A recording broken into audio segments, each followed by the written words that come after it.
যেই নারীর চোখ দেখলেও একটা পুরুষের মনে আকর্ষণ জাগতে পারে, সেই নারী আজ রাস্তাঘাটে বেপরদায় চলাফেরা করে। জন্মগতভাবেই আল্লাহ নারীর প্রতি পুরুষের আকর্ষণ দিয়েছেন, তাই আল্লাহ নারীদেরকে পর্দায় থাকার আদেশ দিয়েছেন। কিন্তু দেখা যায় এই সমাজের নারীরা পর্দায় তো থাকেই না, বরংস বেপর্দায় চলাফেরা করে পুরুষের দিকে আঙ্গুল তুলে পুরুষের নজর ঠিক করতে কয়।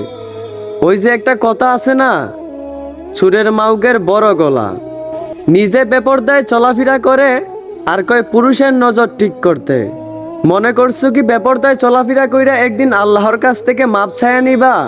ওহে নারী, তাহলে একটা কথা ভালো কইরা শুইনা রাখো, তুমি বেপর্দায় চলার কারণে যেই পুরুষগুলো আজকে পথগ্রস্ত হইতাছে, একদিনের জবাব না দিয়া তুমি পার পাইবা না।